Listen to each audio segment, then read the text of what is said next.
Yeah, it does feel a bit far. But like I swear the other time was more further. Yeah. No, it was very close. Was it? I don't know. I feel like I need to go like. Yeah, we can sit forward and then we can sit back and just do whatever we want to. Little sticky sippy cheers, second nap. How's it going? Fucking scared for this episode. Why? It's scary. Mental health. Yeah. Just bearing your fucking soul is. It's a lot, but It's like a lot. it'll be fun. I'm prepared to do it though. Just so you guys can get to know us a little better. I'm gonna sit up. Yeah, I just want people to see the fit. Oh! Me and Lily made jewelry. Let's show them. Okay. Okay, we made jewelry yesterday. Made little waist chains. This one's Tiger's Eye. Beautiful. I don't know what the fuck that is. Yeah, I don't know what these ones are either. Cute little crystal. And then we made little necklaces as well. Wow! Wow! Well, today's topic of discussion, we are talking about mental health. And first of all, I'd like to put a trigger warning out. Just because we are going to be diving deep into our past mental state, our current mental state, and everything that's happened, which may include things that could be triggering to people.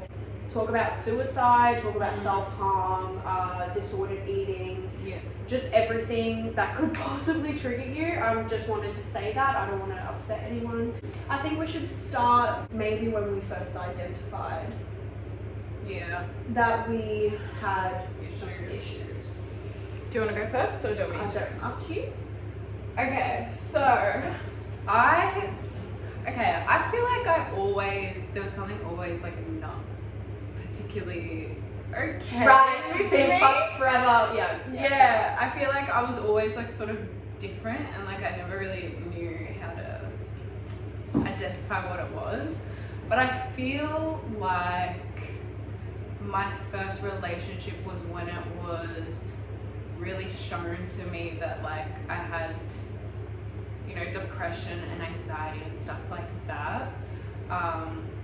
Just because it was a very toxic environment and it brought out a lot of negativity out of myself, and I was a really shitty person. Barely, but whatever.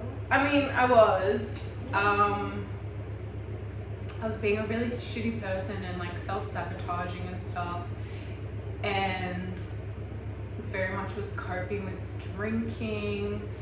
And then when I sort of realized that I needed to stop fucking drinking, I was like, wow, what the fuck, this feels so weird, because I was forced to confront those feelings and really realize that I was masking it with like things like drinking And substances. Yeah. So I think that was about like 2017. Yeah, 2017. 2017, 2018. Yeah. Definitely, Was when it was sort of like a realization of like this shit. this is what I'm going through. Yeah. For me, I can't really give you. Oh, I guess I can give you a date. I swear, 2015. I'm gonna say, because I think I was about 14 when it kind of like hit me, and when I started to spiral really badly that was probably the starting point. Leading up to it, I didn't recognize any sort of. I didn't really put any thought into it, honestly. I feel like I was a very, I'm gonna say like disconnected child, just because of like things that have happened, things that I have like witnessed and whatnot. I just feel like I was very disconnected from my emotions, and maybe it just caught up to me, and then that's what kind of sent me spiraling. But when I was about 14, I'm gonna say is when I can identify it. Do you think your triggers are in mental? It's really hard to put a finger on a trigger. Yeah, I know. I was thinking that too. I only know my triggers because, okay, so I'm doing this like weird therapy with my girl. Love her. And it's like, I think it's like Shema, called Shema or something, and she pretty much broke down some triggers for me, but like also not really, like I don't know what they would be categorized as. Yeah. But it's really important to identify what could be triggering you, because like sometimes you'll just sort of, well, I know for me, like I let shit build up a lot, and then little things will like really send you over the edge. Yeah, it really like fucks me over, and then I'm just like, you know, just say like fucking someone's stomping in the house. Yeah. Like literally I'll get so overwhelmed or like anything, and it's just like that's not actually what's triggering me, it's something deeper than that. Yeah. And so when you identify your triggers, it helps you a lot more with coping, because then you can sort of figure that shit out and in the moment as well. Yeah. I think that's really important. That's still something I struggle with. Mhm. Like I honestly can't even give you, actually I can give you a few things that I feel like would really upset me, but triggers, I still am working on it in the like early intervention type situation, you know? So like identifying them in the moment and being like, oh, this is actually upsetting me, and then dealing with that. I don't do that. Yeah. And I just like you said, I'm exactly the same. I bottle things up, and then it just like gets to the point where I just fucking lose my shit over something that doesn't even matter. Yeah, because you can't hold it in any longer. Yeah, it's fucked. Yeah. But it's just so annoying, because I still am not able to really put my finger on a moment and be like, okay, yeah, this is what. Oh yeah, same. Yeah, I can't do that. So I need to work on do that that 100%, because I'm just like the queen of bottling my emotions up and then just like losing my shit over something that I actually like don't really care about. Yeah. But I feel like a trigger for me is not feeling like cared for. I feel like, because that's something that I have dealt with in the past, and I feel like that's something that I still need to like recover from, is not feeling like properly cared for. And like whenever I do tend to like open up, I overanalyze a lot, and like that is my own issue. I still need to work on that. But that's a trigger for me if I feel like this person is not giving me the amount of attention I deserve in a conversation or something, or even just in general, if they don't react the right way, like things like that really trigger me. I'm very, what's the word? I'm over analytic? Is that right? Analytic? Analytic, no. Analytical, is that right? I think that's a different word. Whatever that word is, that's what I am in situations, just with people, because I just always think that the world hates me and everyone around me hates me. It's very fucked up, and I feel like that's a very normal thing for people, like especially people our age. I feel like a lot of people would feel that. Well, everyone hates them. Well, like Some people are with so mental- fucking okay with shit. Yeah, but people with like our mental. Oh yeah, illness, fair, no, 100%. Anyone with like anxiety, full stop, is like, oh my god, overanalyzing everything, and everyone hates me. Fair enough. That is 100% my anxiety, and just like my own self-esteem issues, you know. Yeah. And holding on to the past and how people have treated me in the past, I kind of just like, because it hurt me so much in that moment, I carried that hurt with me, and I expect it to happen again. Yeah. So it's like my brain almost like prepares me for it, or like expects it, so then it's not unexpected and it doesn't hurt me as much. Yeah. You know? I do that, and I also self-sabotage.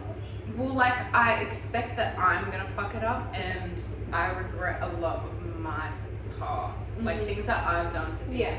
I feel like that's what like spiraled me into like my most Bad state. Yeah. Okay, well let's talk about that. Since you're on the topic, you go. I don't even know where to Just start. dive in deep, wherever you feel comfortable. I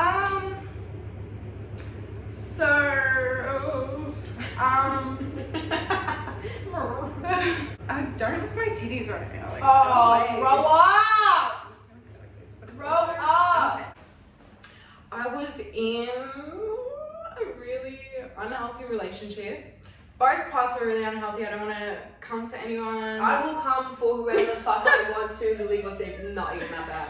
I'm sorry, I will just say, obviously, when you're put into a negative situation and you feel like there's fucking like no way out, or you love someone and you're just like in this negative situation, of course you're going to adapt to that situation. And if you're treated a certain way, okay, constantly, you're not this fucking high and mighty God sent, you're a human being with feelings. Yeah. If I was burnt the amount of times you were, I probably would have like ran him over with my car.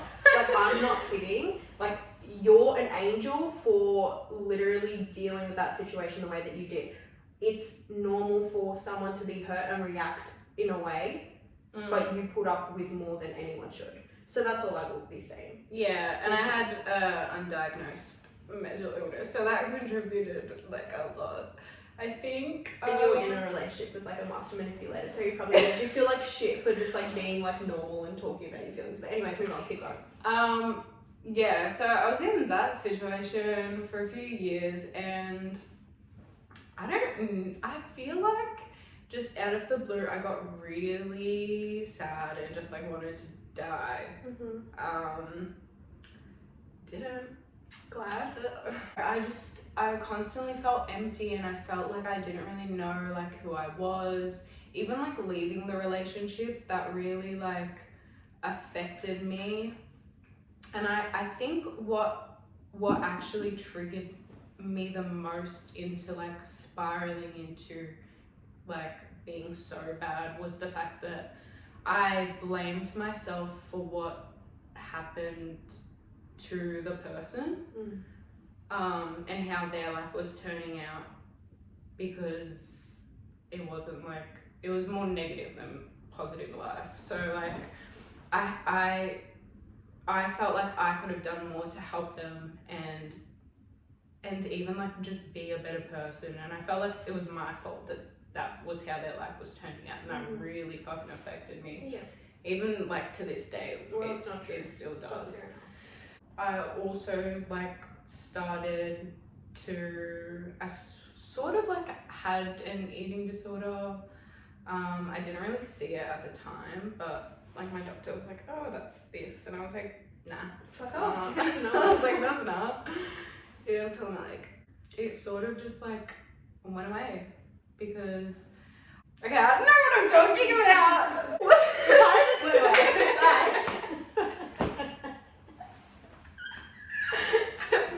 Let me just be your therapist, okay? Okay. And feel free to ask me questions whilst I'm talking about mine. Okay. When you were in that situation, what did you think of yourself? I fucking hated myself. And why? Well, because of my mental health Mm-hmm. was like shit to begin with, Mm-hmm. and I was put in a negative situation, and it wasn't really like helping me to grow. It was like backtracking me. Mm-hmm. So. And since coming out of that, how do you feel towards yourself now? Still shit. I mean, it depends on the day, but like, oh, but it's still pretty shit. Fucking fun. What are the things that you have learned from that situation? You really need to like let go of regrets to move forward and like actually heal, and like some things you just can't heal. Sometimes you just have to learn to cope with them, and like that's okay. You don't always have to be fucking perfect. Yeah. Just as long as you're doing your best, that's all that really matters. Yeah. What is something you wish someone told you back then, or something that you wish you could have said to yourself back then? You're loved, and everything's gonna be okay, and this is just a learning experience, and you just need to go through it. Yeah. That's beautiful. That's beautiful. Shadow work, hi. So that's your inner child. Yeah. Okay, so my lowest point was I was probably about 15. 14 to 15, I'm gonna say, because it was just horrible. I was living with my mom. I will say this, because I hold no resentment towards anyone, no ill feelings, nothing. I understand people have to do what they gotta do in order to get by. It has taught me a lot in life. It's made me grow into a very independent person. I love my family. That's it. With peace and love. With peace and love. This is just me telling my views. I moved with my mum after year 6 to go live with her, and we moved away, and I started school at a new high school with all new people, whatever. Fucking terrifying, but anyways, it was fine. I adapted pretty well. I had my cousin that was going there, so he kind of introduced me to everyone. I was just known as like his little cousin, and like my older sister was like already known in that town, so they're like, oh my god, sister's about it. Anyways, yeah, I was like, oh my god, stuff. I was really happy there. It was great, whatever. And then we had to move because my sister was pregnant, and we needed to be closer to the hospital of her choice. That was completely fine, whatever. We ended up moving. I went to this other school, and I just wasn't, I didn't really vibe with anyone there. I did have like a group of friends, and they were lovely, but I just never had like a clique, you know, with people. Yeah. Like even at the other school, like I need a burp.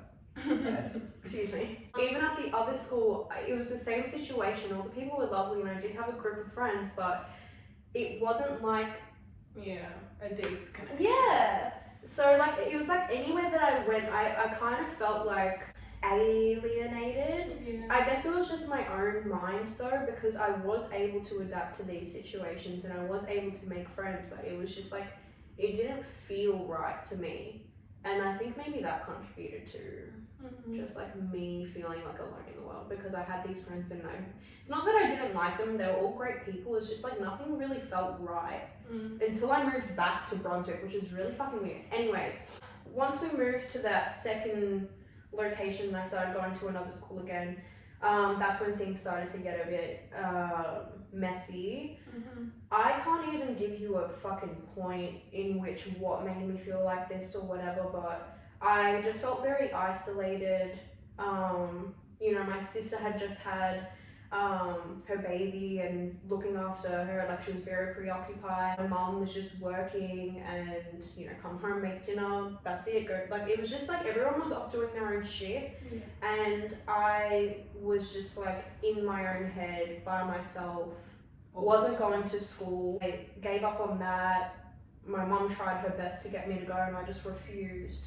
So I was just isolated in my room like 99.9% of the time. The only time I'd leave my room was to eat when my mom got home and cooked and go pee. And that was it. And then I'd go lie back down.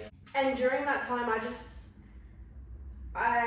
just had a lot of hatred in my heart towards myself and towards life in general. I just was not happy with it, and I wasn't in the right state of mind to even consider changing the way I was living. That wasn't even a thought in my brain. It was just like, life shit, so I'm just gonna whatever. Yeah, it was sort of like gets addictive once you're in that pattern. I was so comfortable in it. And it took me years to get out of that, but during that time I was self-harming, and that's probably one of my biggest regrets in life, just because I became addicted to the feeling and I became addicted to the whole process, you know. My mum would come in and take away like my disposable razors, and I would go get one while she was at work and burn it over a candle to just fucking get a razor out. Like it was so sick. Like I just can't believe how I was like that. You know, like it's really fucked up to think about just how I was feeling and how I kind of continued on to feel that way for years and didn't get the necessary help for it. You know, like I did try and go see counsellors, and my mum did that for me, and I'd go and then I'd be like, no, I don't want to go and stuff. It's because I didn't want to help myself. You know, and my mum did so much. She tried as much as she could to get me there to, you know, let's go, and I'd be like, no, and I'd just stay in my bed and I'd cry, and like she tried her best, and I applaud her for that, but I didn't get better until I wanted to. You know, and it's really difficult. Like, in order to help other people, I guess all you can really do is just show them as much support as you can. But with boundaries, of course. But in saying that, a person is not going to do whatever you tell them to do. They're going to do what they want to do. Yeah. And it's hard to support someone when they literally have no care about themselves or life in general, you know? Yeah. So that's why I have no resentment in this issue in regards to people helping me and whatnot, because I didn't want the help. Yeah. And in that moment, I probably would have hated them for that, you know? Yeah. A situation happened in the household and I decided that I didn't want to be there anymore and I wanted to move back to Brunswick. So that's exactly what I did. I made some new friends, rekindled some old friendships. I was still really fucked up in the head. I felt really out of place. This was before we got close again. Yeah. So I kind of like, there was just like this hopeful feeling in my heart when I returned that everything would just snap back to being normal. But I had been gone for fucking 3 years and a lot had happened. Yeah. Right? So and everything that happened, like as I like began to like, you know, when I returned, just like everything, again, I felt so like hated and alienated. Yeah. And like I had, you know, Jessie, who fucking had me under her arm, and I love her for that. Like, she was really my go-to person in that hard period of my life. I kind of just expected everything to just go back to normal. When they didn't, that kind of sent me into even a further fucking shithole, and then that's when I wanted to fucking kill myself. Memories, love it. Yeah, it was really chaotic, and I was living with my grandparents and my auntie, and it was just a really, like, I literally just had a mental breakdown one night. I was just like fucking crying, and I remember my papa, he didn't know what to do. He ended up calling my mum, and my mum came down, and you know, that's, I'm not gonna say it, but yeah, it was just, from a very young age, I just kind of have learnt that I am responsible of healing myself, and I was kind of shown that growing up. If I try to express myself, I kind of just got disappointed by it, if that makes sense. Yeah. So after that situation, after that breakdown, that was really fucked up. Like, it really hurt my heart, but I think that's kind of what pushed me to remind me that I have to do this for myself in a fucked up way. Yeah.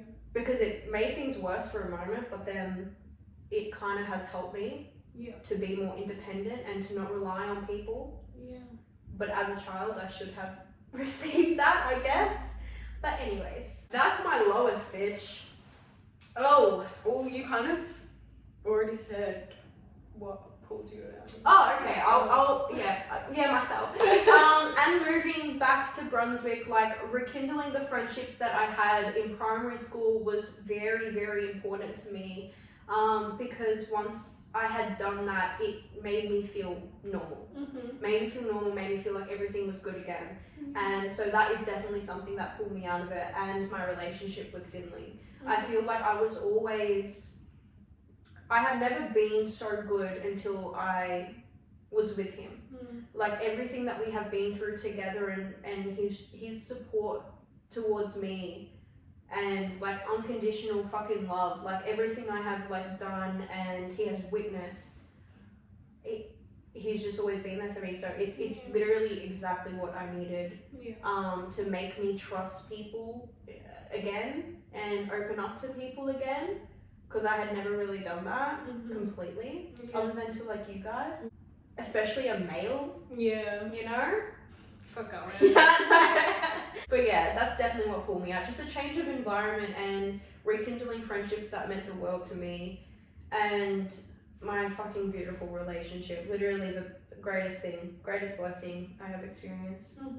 See, I don't know if I am pulled out of it. I feel like some days, like, it's very like different. Yeah. Sometimes I feel like nothing. Yeah. Like, there's nothing wrong with me, like no depression, and then some days it's really bad. So I guess that's life though. I think what helped me the most with getting out of it was also changing scenery, Mm-hmm. really trying to learn to forgive myself because everyone else forgave me. Like, why Yeah. couldn't I forgive myself Mm-hmm. for what I thought was so bad? And also just like pretending to like love yourself. Self-love is so important. Yeah. Like, it really fucking is. It's really hard though. It is so hard. But like, with anything in life, nothing is easy. And like, the way I go about things, even just like coming out of my shell and stuff, Mm-hmm.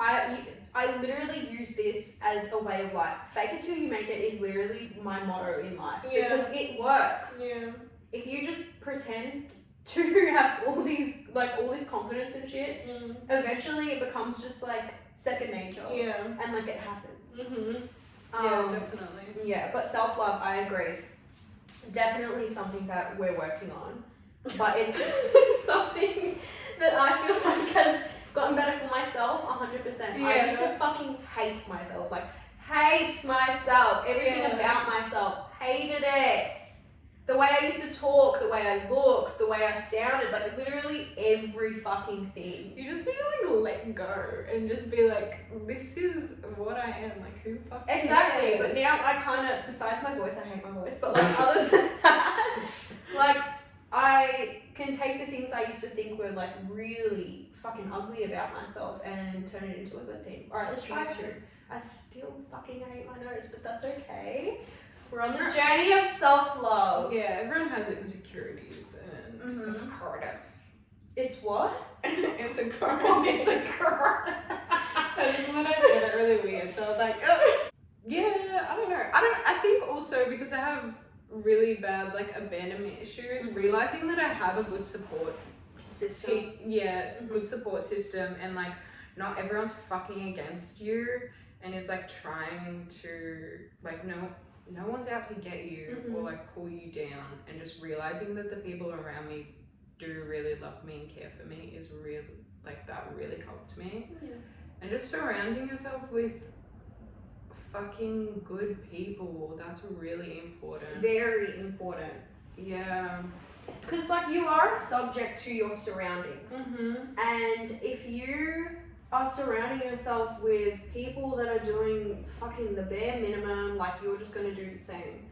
Like if you're not surrounding yourself with people that have plans for their future and good work ethic, if that's your thing, like, and just positive mindsets, like have a different outlook on life than you do, then you kind of adapt to that situation. You kind of take things on from people as you move like on in life. Every group that we've been in, we have learned something from it. Yeah.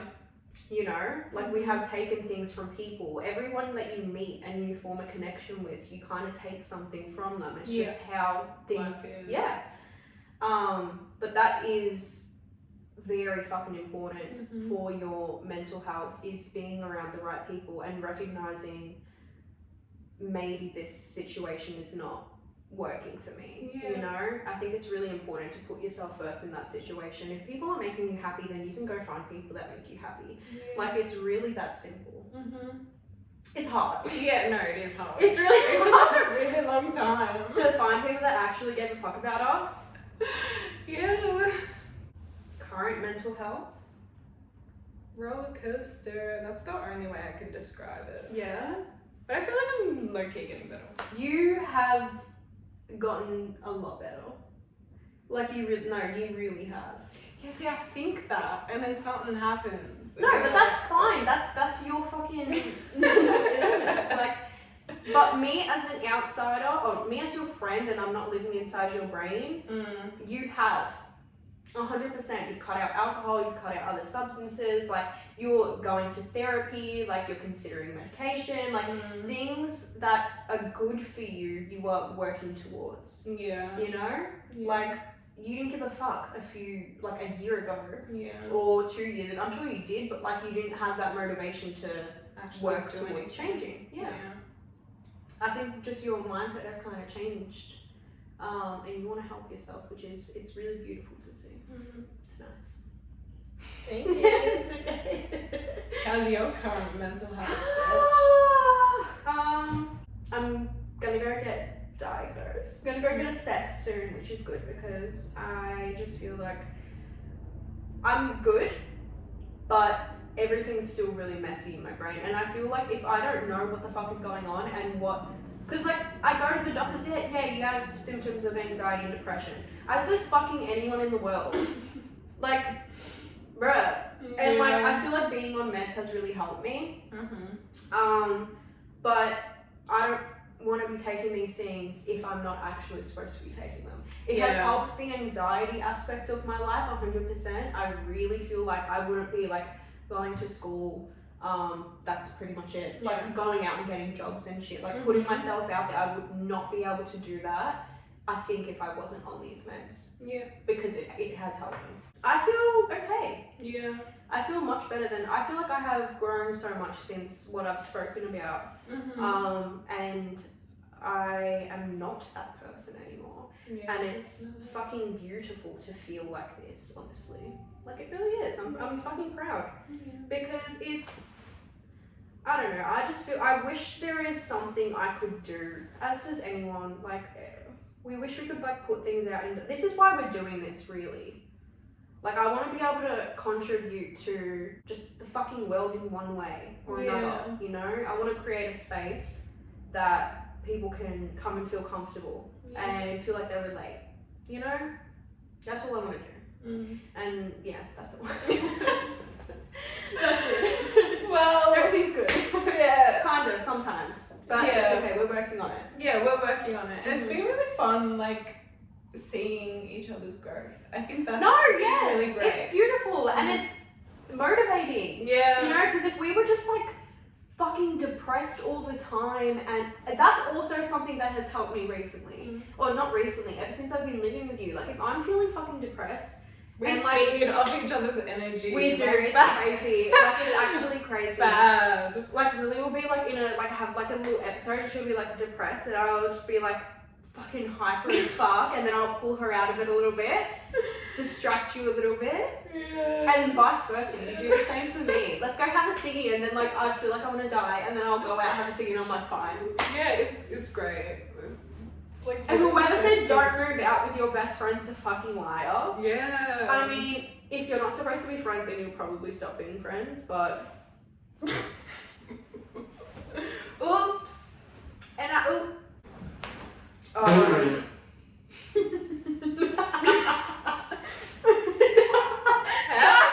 There's a backpack in there as well. Is there anything up there? Let's go see. I'm scared to look. I feel like nowadays it is so much more easy to obviously talk about mental. Like it was very what's the thing? Taboo, exactly. And there was a lot of like negativity associated with. Yeah, like you're a psychopath. Yeah, or like you're lying. You're possessed by the devil. Yeah. Oh my god. Sometimes I think that's sweet. Like if I watch a scary movie, I'm like, I'm possessed. No, I'm scared to watch scary movies sometimes if it involves demons, even though I love them. Yeah. So I'm like, oh my god, what happens if it like comes down to the movie and it goes into apparently that's what's wrong. Yeah, that's what's wrong. The Conjuring movie, the new one.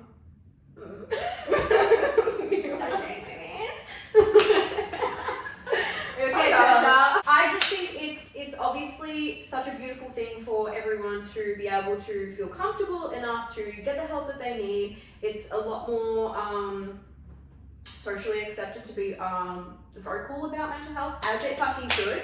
To an extent. To an extent, exactly. To an extent. That's where we're going with this conversation. Yeah. Because I don't want to sound like a fucking asshole, but this is just something that I have observed over the years, as people using mental illness or whatever issues they're going through. Issues. Fuck your issues. As like a quirk. I fucking hate it. Because I understand if you're like, let's say someone posting about it on Instagram, okay? Me. You. But like, I have observed and I understand you have these fucking issues.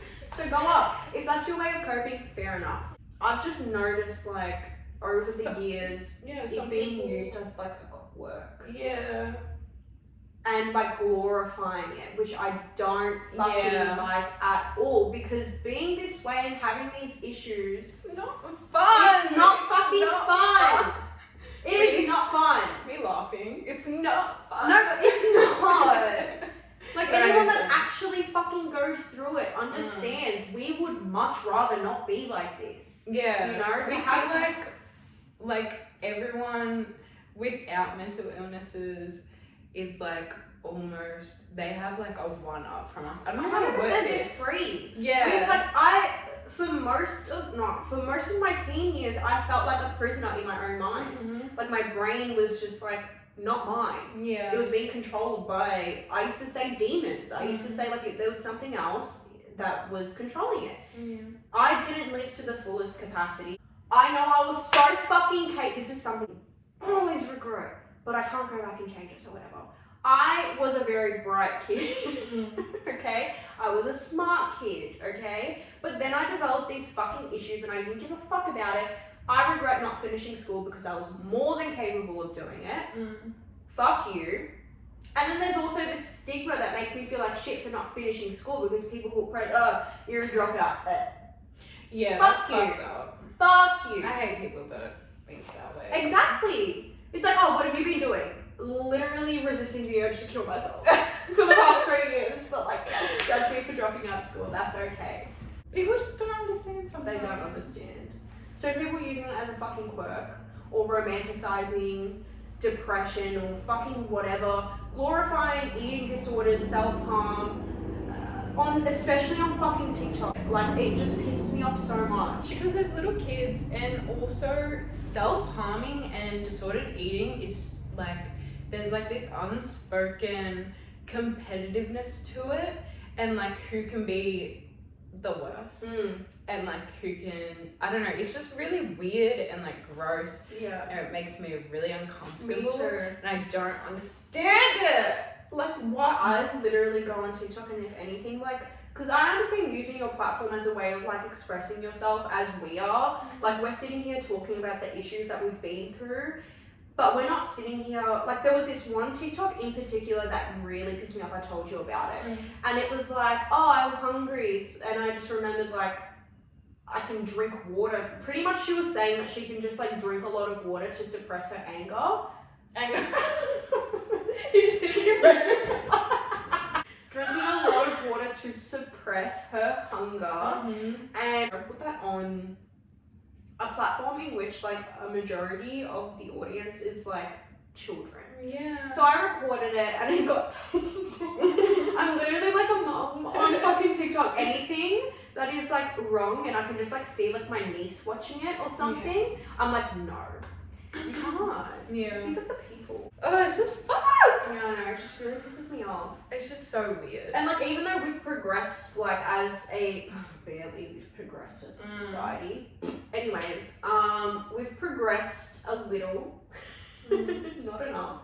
There is still so much like negative stigma, I guess, in regards to Mental illness. mental illness and a lot of lack of understanding.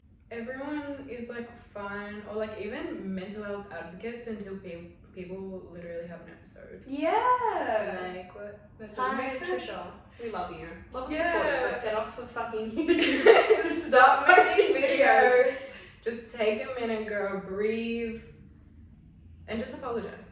And I feel like if you're trying to support people with mental health issues, you really need boundaries, but also you do need to understand, like, it's not an excuse. Mental illnesses are not an excuse, but they should be able to help you understand why a person is reacting this way. Yeah. And if someone's too much for you, like, take a step back. That's you need to protect yourself and look out for yourself, but also you understand people, because not everyone's fucking the same. Not everyone's like you. Like, you really just need to be a bit more accepting of people and like their issues, because sometimes it does make you do fucked up shit. So, Still dealing with shit like that to this day. what? Like doing shit that in the moment is out of my control almost. Because like that's an issue that I have. I like will act on impulse. Yeah. And however I'm feeling is whatever I go with, and all logic goes out the window. I just react on however I'm feeling, and it's just really fucked up. And I do things and I say things that in retrospect I know is not right, and that I don't mean days later, but just caught up in that moment. I have a lot of anger inside of me. I think it might be a bit like self-sabotaging. Like something's triggering you. Or it's just like, I feel like, I guess it is. Because I feel like if I am like hurt by someone, then it's like, fuck you, I'm gonna hurt you and be done with this. Like, I'll cut you off before you cut me off. So then I have the upper hand. You know? It's shit like that. But it's like, I had someone at school like read my birth chart to me. She was like, stop thinking about revenge. And I was like, okay. She was like, not everyone's out to get you. No, that's I was so like, cute. Sharon, I'll fucking kiss you on the cheek right now. I love you. But I feel like that's how my brain functions, because I've been like burnt in the past. I just don't know anyone has, but like just my issues is just, it's hard to trust people. Yeah, it's very hard to trust, and it's like, oh, you've done this specifically to hurt me, so I'm gonna do this to hurt you. Like, I react with like vengeance. And I want, like, I guess I do want revenge in a way, you know? I want to hurt people like they've hurt me, but then I cool down and I'm like, I'm sorry. I love you. I didn't mean it. It's fucked. I need to talk to my psychiatrist about that. Like, I need help. I think remembering that, like, what people do isn't always like a reflection of how they actually feel. They're not just like always out to get you. Like, people are doing things for themselves and for themselves only. And I feel like you have to do that also. So like, just don't take everything so personal. But that's like also like so much easier said than done. It is so fucking hard. Like me saying all this shit that I don't even listen to yourself. That's literally the story of my life. I'm the person that gives off the most advice. But I can't listen to it myself. I'm good at giving other people advice. Yeah, you are. But I can't give myself advice. I just don't give a fuck. It's weird. I wish I could give the same amount of care that I give to others to myself. Because I feel like I would just be like this levitating goddess. Not a problem in the world. But no. We'll get there one day. Hopefully. We're working on it. I wanted to talk about like the stigma of eating disorders and how they're like, there's not enough like education about them. Because like everyone thinks like, well, not everyone, but like most people think like you have to be like really fucking skinny and like starving yourself and never eating to have an eating disorder. But a lot of the times it's like deeper than that. And that's like why they're so like unnoticed, because even for a really long time I thought that I was healed from it, but I wasn't realizing that I was still, you know, restricting in different ways and not letting myself go the full potential. And like I was like just being very in my brain, and I was like, oh my god, I'm so much better. But then I would just like spiral and I'd be like, okay, no. So I feel like it's just very important for people to is my malachite fucking broken? No. Is it? No. Oh, it's not. No, it's not. Ow! You're okay? I've pulled a fucking muscle. Maybe we should get a new cat. Oh, shit. Like, what the fuck is this shit? Are you kidding me? Oh yeah, it's not. Yeah, it's got that little line in it. Oh, scared me. Because apparently if they break, you like, that's when you're supposed to, it's done its job. Oh, love that. Well, Yeah. we have a bit of transformation to go through, so it's not ready yet. Oh my god, it's such a difference when we're up close. Hi. Anyways, We're actually really hot. Shut up, ew! Were you done with the... Yeah, I don't really know where I was going with that. Like at all. I was just like... Yeah, there's a lot of education to be learned about eating disorders. And like any disorder, like anything other than depression and anxiety. I know, there is so much. No one like knows anything about it. Like, it's so dumb. I'm gonna fill you guys in on what my diagnosis is when I get it, because it's, I don't know what it is. Could be nothing, and I could just be a fucking weird little rat. I've got socks on. Ew! I swear I hate socks on feet more than just like a barefoot. It just weird, like I hate the look of it. It just, I don't know. Compared to like a barefoot. Really? I would prefer a barefoot than a socked foot. It fucking freaks me out. It's my foot, so it's fine, but like anyone else, like if it's on me as well, it's like, don't touch me with a sock. I don't like the texture of it. Yeah, it's gross. Okay guys, we're leaving. I hope you guys enjoyed this episode. Hopefully it wasn't too much for you. I feel like I feel like it was okay. I feel like I really went out. No, not really. I could have said a lot more, but I didn't. Yeah, I held back a bit because I was like, Deb. Shout out, Gelly. Sending love to our family. We love you. Bye. Love you guys. Bye.